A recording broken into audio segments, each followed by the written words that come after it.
Sobat ASN, pada video kali ini kita akan membahas tentang penyusunan dan evaluasi SKP bagi jabatan pimpinan tinggi dan pimpinan unit kerja mandiri berdasarkan Permen RB nomor 6 tahun 2022. Sebelum itu, yuk kita cari tahu apa sih SKP itu. SKP atau sasaran kinerja pegawai merupakan beban kerja yang harus dicapai atau dipenuhi oleh aparatur sipil negara. SKP terdiri atas ekspektasi hasil kerja dan perilaku kerja pegawai. Peraturan Menteri Pemberdayaan Aparatur Sipil Negara Reformasi dan Birokrasi Nomor 6 Tahun 2022 merupakan pembaharuan dari Permenpan Nomor 8 Tahun 2021 yang mengatur tentang pengelolaan kinerja pegawai ASN yang terdiri atas PNS dan P3K. Aturan ini bertujuan untuk peningkatan kualitas dan kapasitas pegawai, penguatan peran pimpinan, dan penguatan kolaborasi. Pengelolaan kinerja pegawai ASN terdiri dari perencanaan kinerja, pelaksanaan pemantauan dan pembinaan kinerja, penilaian kinerja, serta tindak lanjut dari hasil evaluasi kinerja. Pada video kali ini, kita akan berfokus pada perencanaan dan penilaian kinerja yang mencakup penyusunan dan evaluasi SKP bagi jabatan pimpinan tinggi dan pimpinan unit kerja mandiri. Berikut langkah-langkah yang perlu dilaksanakan dalam penyusunan dan evaluasi SKP jabatan pimpinan tinggi dan pimpinan unit kerja mandiri. Tahap pertama yang perlu dilakukan yaitu melihat gambaran keseluruhan organisasi sesuai dengan rencana strategis instansi atau unit kerja, perjanjian kinerja, serta peta proses bisnis atau matriks penyelarasan sasaran strategis.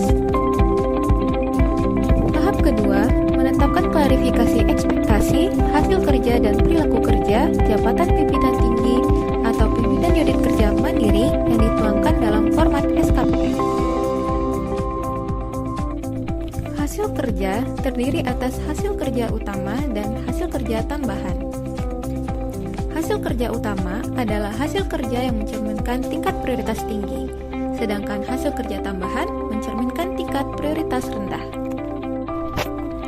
Perilaku kerja dilandaskan pada core value ASN berakhlak, yaitu berorientasi pelayanan, akuntabel, kompeten, harmonis, loyal, adaptif, dan kolaboratif. Selain itu, pimpinan juga dapat memberi ekspektasi khusus terhadap perilaku kerja pegawai. Untuk menentukan keberhasilan hasil kinerja pegawai, pimpinan dapat menggunakan dua pendekatan, yaitu kualitatif dan kuantitatif. Pada pendekatan kualitatif, ekspektasi pimpinan bersifat deskriptif. Ukuran keberhasilan atau indikator kinerja individu beserta target dideskripsikan dalam satu narasi, tidak dalam satu pengukuran. Sedangkan pada pendekatan kuantitatif, ekspektasi pimpinan bersifat terukur. Ukuran keberhasilan indikator kinerja individu dinarasikan terpisah dari target, serta menekankan satuan pengukuran pada keberhasilan indikator kinerja individu. Berikut format dan lampiran SKP berdasarkan Permenpan nomor 6 tahun 2022.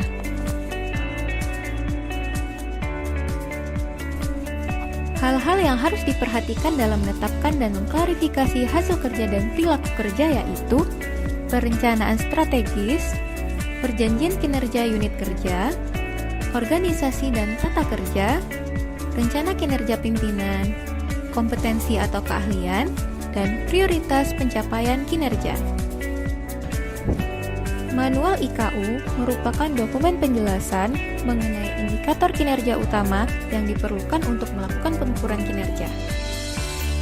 Manual indikator kinerja individu disusun untuk setiap ukuran keberhasilan atau indikator kinerja individu.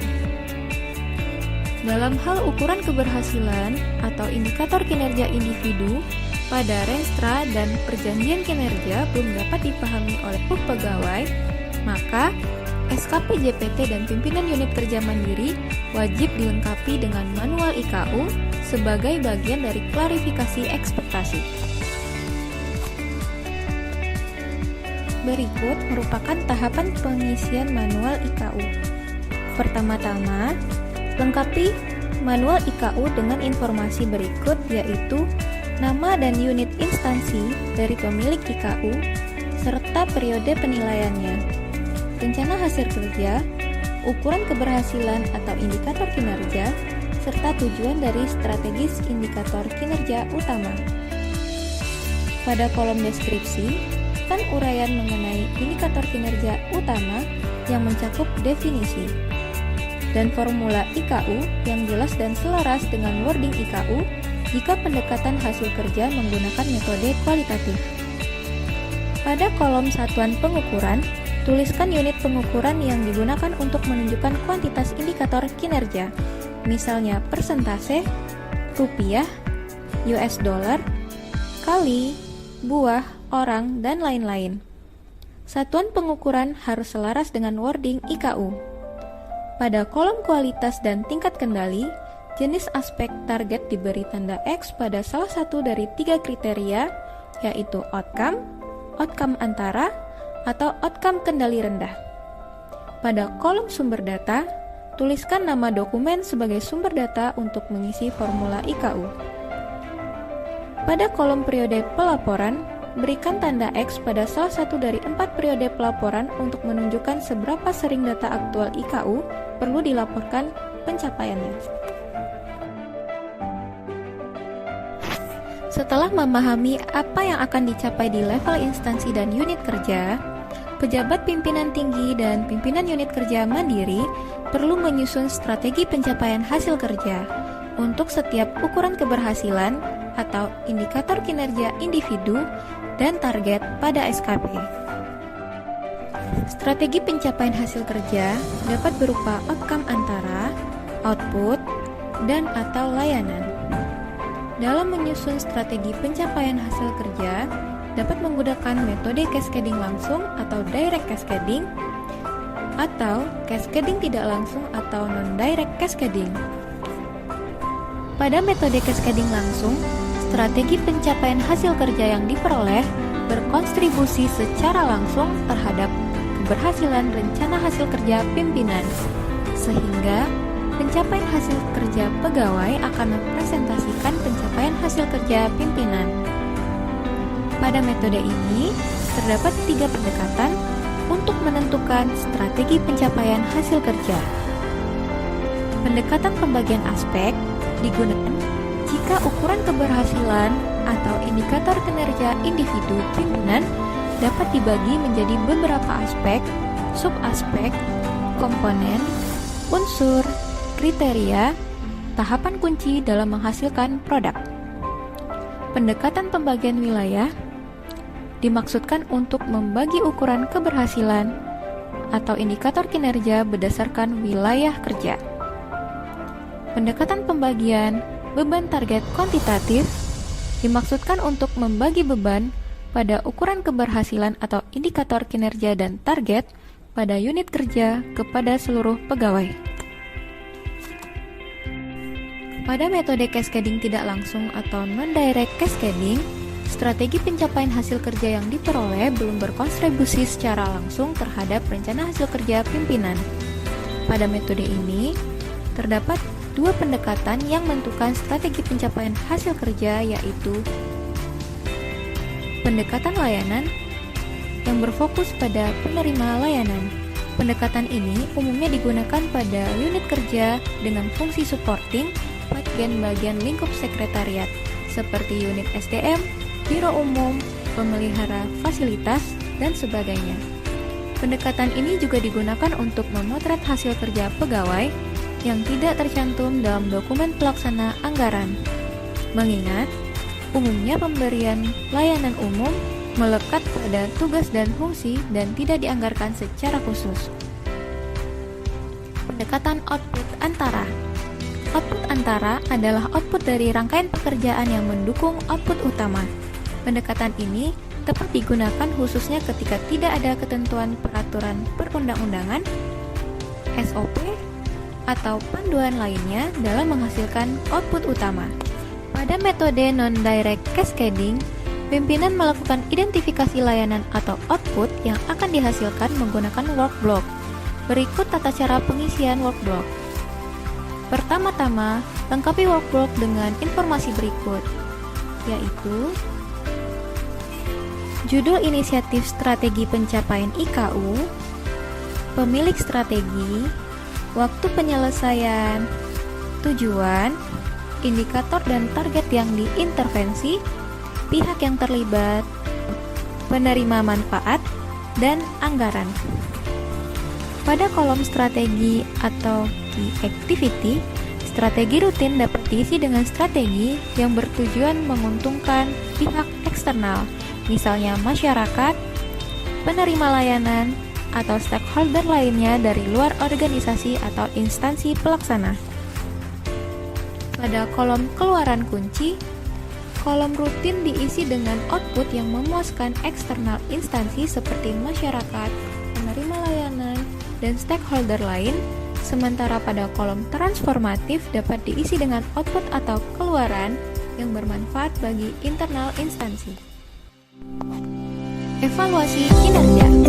Selanjutnya, kita akan membahas terkait tata cara evaluasi kinerja jabatan pimpinan tinggi dan pimpinan unit kerja mandiri. Evaluasi kinerja merupakan proses di mana pejabat penilai kinerja mereview keseluruhan hasil kerja dan perilaku kerja pegawai selama waktu tertentu dan menetapkan predikat kinerja pegawai berdasarkan kuadran kinerja pegawai. Evaluasi kinerja pegawai dibedakan berdasarkan waktu pelaksanaannya, meliputi siklus pendek atau periodik yang dilakukan setiap bulan atau triwulan sesuai dengan periode yang ditetapkan instansi pemerintah. Siklus penuh atau tahunan dilakukan setiap akhir bulan Desember tahun berjalan dan paling lama akhir bulan Januari tahun berikutnya. Apa saja tahapan dalam evaluasi kinerja? Mari kita bahas lebih lanjut. Tahap pertama, menetapkan capaian kinerja organisasi diperoleh berdasarkan capaian rencana aksi perjanjian kinerja atau capaian trajectory target. Capaian kinerja organisasi dinyatakan dalam predikat istimewa apabila melampaui target.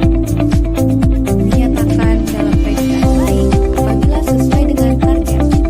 Dinyatakan dalam predikat cukup atau butuh perbaikan apabila sudah bagus namun masih butuh perbaikan. Dinyatakan dalam predikat kurang apabila di bawah target, serta dinyatakan dalam predikat sangat kurang apabila jauh di bawah target. Tahap kedua, menetapkan pola distribusi predikat kinerja pegawai berdasarkan capaian kinerja organisasi. Berdasarkan predikat capaian kinerja organisasi, dapat ditentukan pola distribusi kinerja pegawai yang akan digunakan sebagai pertimbangan pejabat penilai kinerja dalam menentukan predikat kinerja pegawai. Berikut adalah panduan distribusi predikat kinerja pegawai. Pada capaian kinerja organisasi istimewa, apabila capaian unit organisasi sangat baik, maka idealnya sebagian besar pegawai predikat kinerjanya sangat baik dengan tidak menutup kemungkinan terdapat pegawai yang predikat kinerjanya baik, butuh perbaikan, kurang, dan atau sangat kurang.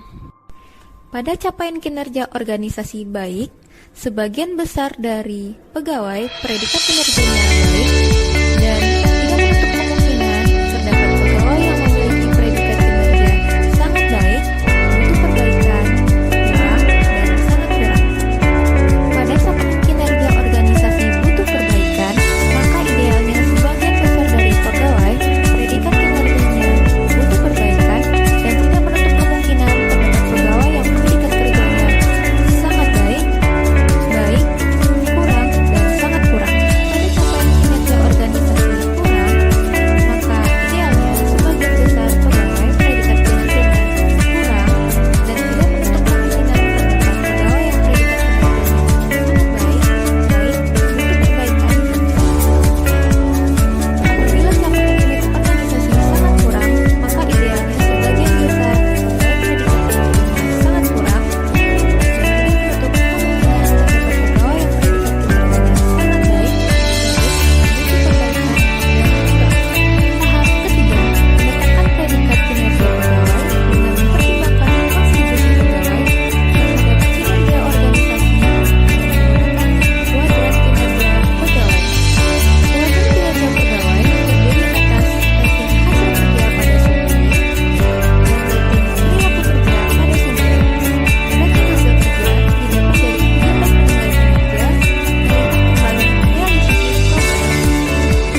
Berdasarkan perjanjian kerja unit, rencana strategis instansi, juga dengan adanya kesepakatan dengan pimpinan mengenai pendekatan yang akan digunakan pada SKP, Direktorat Jenderal 3 menggunakan pendekatan kuantitatif. Pertama-tama, lengkapi terlebih dahulu nama instansi dan periode penilaian SKP. Kemudian, isi data pegawai yang dinilai dan pejabat penilai kinerja berupa nama, NIP, pangkat dan golongan ruang, jabatan, serta unit kerja. Berikutnya, kita dapat mengisi kolom rencana hasil kerja sebagai pendukung dan realisasi dari sasaran program pada perjanjian kinerja atau regulasi pada rencana strategis instansi. Terdapat juga indikator kinerja individu, target, dan juga perspektif yang sesuai dengan perjanjian untuk mendukung keberhasilan kinerja organisasi. Berikut adalah contoh rencana strategis dan perjanjian kinerja yang menjadi pedoman pengisian rencana hasil kerja Direktur Jenderal 3. Lakukan hal yang sama pada poin-poin berikutnya. Hasil kerja tambahan dapat diberikan dengan adanya kesepakatan dengan pimpinan terkait prioritas dari poin hasil kerja tersebut. Poin selanjutnya yaitu perilaku kerja. Perilaku kerja ini dijadikan sebagai pedoman perilaku ASN dalam bekerja sesuai dengan core value berakhlak dan dapat juga dengan ekspektasi khusus pimpinan. Setelah semua bagian SKP ini terisi dengan baik dan sesuai, selanjutnya form SKP akan ditandatangani oleh JPT atau Pimpinan Unit Kerja Mandiri selaku pegawai yang dinilai, dan PPK-nya sebagai bukti persetujuan pimpinan atau pejabat penilai kinerja dengan SKP yang telah dibuat. Setelah menyelesaikan penyusunan SKP, JPT dan Pimpinan Unit Kerja Mandiri wajib membuat manual IKU yang menjadi dokumen penjelas setiap rencana hasil kerja di SKP JPT, sehingga SKP JPT dan Pimpinan Unit Kerja Mandiri dapat dipahami oleh setiap pegawai. Pada contoh berikut, rencana hasil kerja terkait revisi undang-undang dijelaskan lebih lanjut dalam manual IKU terkait tujuan, deskripsi, ukuran keberhasilan, dan data penjelas lainnya. Tahapan berikutnya, JPT menyusun workblock sebagai strategi pencapaian hasil kerja dengan metode non-cascading. Berikut contoh workblock yang telah disusun oleh Direktur 2. Lengkapi data terkait strategi dan keluaran. Strategi dan keluaran rutin, manfaatnya dirasakan oleh eksternal instansi, sedangkan strategi dan keluaran transformatif manfaatnya dirasakan oleh pihak internal instansi. Diketahui, pada evaluasi kinerja berikut telah ditetapkan capaian organisasi dengan kategori baik karena seluruh kegiatan rencana aksi sudah sesuai dengan target di perjanjian kerja. Ditetapkan pola distribusi sebagai berikut sesuai dengan predikat kinerja pegawainya. Kemudian, rating hasil kerja ditentukan dengan kategori sesuai ekspektasi karena sebagian besar atau seluruh hasil kerja sudah sesuai dengan ekspektasi. Untuk rating perilaku kerja mendapatkan kategori di atas ekspektasi karena pegawai secara konsisten menjalankan nilai dasar ASN untuk diri sendiri dan menjadi penjaga penerapan nilai dasar ASN di dalam dan di luar unit kerjanya. Maka dari itu, ditetapkan pegawai mendapatkan predikat kategori baik. Demikian tata cara penyusunan dan evaluasi SKP Jabatan Pimpinan Tinggi dan Pimpinan Unit Kerja Mandiri sesuai dengan Permen PAN RB nomor 6 tahun 2022. Semoga bermanfaat bagi Sobat ASN.